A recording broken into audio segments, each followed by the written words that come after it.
mon Seigneur et mon Dieu, je crois de tout mon cœur que tu es ici, que tu me vois, que tu m'entends. Je t'adore, à genoux devant toi. Je te demande le pardon de mes péchés et la grâce de faire avec profit ce moment de prière. Marie, ma Mère Immaculée, Saint Joseph et mon ange gardien, intercédez pour moi.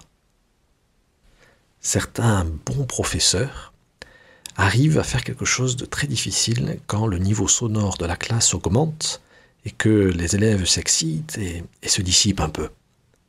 Ils emploient un moyen qui consiste à baisser petit à petit le son de leur propre voix et sans que les élèves s'en rendent compte, ils baissent le ton de sa voix et les élèves sont contaminés par cette douceur et eux-mêmes baissent le ton, se taisent pour raccrocher le fil du cours passionnant. Ce sont des professeurs qui ont beaucoup d'autorité et qu'on aime à écouter. Par leur douceur, ils arrivent à faire plier une classe et à reprendre le contrôle de la situation sans que personne ne se rende compte de rien. C'est pourquoi la douceur est une grande qualité. Et dans le discours des béatitudes, ce beau discours du Seigneur au début de sa vie publique, Jésus nous dit quelque chose à propos des doux. Heureux les doux, ils recevront la terre promise en héritage. Et nous savons, mon Dieu, que dans ce discours des béatitudes, nous avons là comme un portrait de ta propre âme, de ta propre personne. Tu es pur, tu es pauvre d'esprit, tu es à consoler, et tu es, Seigneur, profondément doux. Tu es la douceur même. Et par ta douceur, tu as fait plier le monde. Tu as obtenu là, notre rédemption, notre salut. Plus tard, dans ta vie publique, tu nous diras de justement t'imiter dans cette douceur. Apprenez de moi, qui suis doux et humble de cœur. Alors dans ces 10 minutes de prière devant toi, Seigneur, alors que nous te contemplons, toi, la douceur même, nous pouvons nous demander comment cette douceur du Christ se manifeste dans mon cœur le long de mes journées. Est-ce que je me laisse contaminer par la douceur du Christ? Est-ce que je me mets au diapason de la douceur de Jésus? Ou est-ce que je passe complètement à côté de ce bon maître que tu es, en ne baissant pas le ton de ma voix et en n'arrêtant pas de m'agiter? Le discours de béatitude est un petit peu comme le discours d'ouverture du ministère public de Jésus. Il présente son programme. Et les apôtres ont dû être un petit peu interloqués, un petit peu surpris de voir que le Seigneur, alors que c'était le roi d'Israël, celui qui allait rétablir la souveraineté d'Israël en Palestine, il ne parle pas de révolution, il ne parle pas d'organisation politique, etc., mais il parle de douceur. Alors cela, les apôtres vont mettre beaucoup de temps à comprendre la révolution que le Seigneur veut instaurer. Il est venu provoquer une révolution de douceur, la révolution des doux. Et quand nous comprenons cela, Seigneur, que c'est par la douceur que tu fais plier le monde, progressivement, mais efficacement, nous évitons de tomber dans les pièges dans lesquels les apôtres aussi sont tombés. Ils s'agitaient beaucoup. Souvent, Saint Pierre ne comprend pas ce que fait le Seigneur, et il lui dit, il le reprend, il lui reproche de parler de passion, de mort, alors que le Seigneur est venu pour régner. Et nous sommes souvent, Seigneur, comme Saint Pierre. Nous pensons que nous allons t'aider à régner. Nous organisons un règne que nous pensons être le tien, mais qui est en fait un règne parallèle. Un règne dans lequel, finalement, ne règne pas la douceur, ne règne pas la paix. Nous nous agitons et nous perdons la paix et les peurs entrent dans notre âme.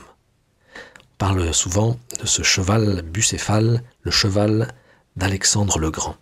C'était un cheval sauvage qui était très difficile à maîtriser et jusqu'à ce que Alexandre le Grand se monte dessus et comprenne que Bucéphale avait en fait peur de son ombre. Alors Alexandre dirige le cheval vers le soleil et le cheval devient maîtrisable, contrôlable. Il n'a plus peur de son ombre. Il n'a plus peur d'un mirage qui n'existe pas. Seigneur, c'est ce qui se passe, Seigneur, quand nous nous laissons gagner par l'agitation, l'activisme. Nous sommes comme les apôtres sur le bateau, dans la tempête, et qui voient même pas le Seigneur marcher sur les eaux. Ils pensent que c'est un fantôme. Ils confondent Jésus avec un mirage, avec un fantôme, alors que c'est le Seigneur qui vient à leur rencontre. Saint Pierre va enfin baisser le ton de sa voix, mettre sa vie au diapason de la vie du cœur de Jésus, quand après être tombé, après avoir lamentablement trahi le Seigneur à cause de son activisme, à cause de la trop grande confiance qu'il avait dans son rôle personnel à jouer, il va se faire plus petit. Et le Seigneur, au bord du lac de Tibériade, va lui dire « Est-ce que tu m'aimes ?» Et Saint Pierre, par 3 fois, va réussir à lui dire « Je t'aime, Seigneur, je t'aime plus que ceci. Je t'aime, tu sais tout, tu sais que je t'aime. » Mais Saint Pierre a beaucoup changé. Il est passé d'un être impétueux à un doux qui enfin est en syntonie avec la douceur incarnée, avec Jésus-Christ, qui a réussi à le faire plier. C'est comme cela que le Seigneur a réussi à convertir de nombreuses personnes. Il était ce bon maître, doux. Ce bon maître qui enseignait avec autorité, nous dit l'Évangile. Avec autorité et douceur. Avec douceur parce qu'il avait de l'autorité. On peut le voir dans le dialogue avec la Samaritaine. La Samaritaine, dans une certaine mesure, elle arrive tout agitée avec ses questions, ses préjugés, son désir de se donner de l'eau par ses propres forces. Et elle s'agite, elle n'est pas douce. Il y a comme dans son âme un bruit de fond qui l'angoisse. Et Jésus, patiemment, en lui montrant qu'il aime, en lui montrant qu'il est doux, qu'il ne la juge pas, patiemment il va la faire plier, il va la convertir. Alors Seigneur, quand nous sommes agités, pensons à ce cheval bucéphale. Faisons sauter ces mirages, cette ombre qui nous fait peur, et regardons le soleil. Tournons-nous humblement vers le soleil de notre vie, vers Jésus-Christ. Et nous serons invités au calme intérieur et extérieur, nous serons contaminés par la douceur et l'humilité de Jésus, et ensuite, nous pouvons à notre tour transmettre cette joie profonde qui va attirer. C'est par la douceur, Seigneur, que nous allons opérer la révolution de l'Évangile, la révolution des doux. Et n'oublions pas maintenant la deuxième partie de cette béatitude.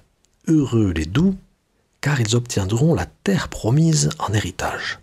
Seigneur, nous serons déjà d'une certaine manière au paradis si nous nous laissons contaminer par cette douceur.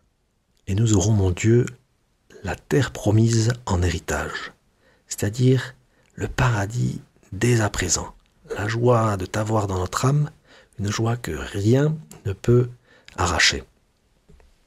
Nous avons, grâce au Seigneur, grâce à sa croix, un moyen privilégié dans nos journées, dans nos semaines, pour arriver à baisser le ton de notre vie, pour arriver à nous calmer, pour arriver finalement à nous tourner vers le soleil. Et ce moment, Seigneur, c'est la Sainte Messe. Et ce n'est pas un hasard si Jean-Paul II décrivait et définissait la Sainte Messe comme le ciel sur la terre, c'est-à-dire le paradis promis par toi, Seigneur, la terre promise sur la terre. Dans la Sainte Messe, Seigneur, nous arrêtons tout ce que nous faisons et nous nous mettons au diapason du Seigneur, au diapason de ta douceur.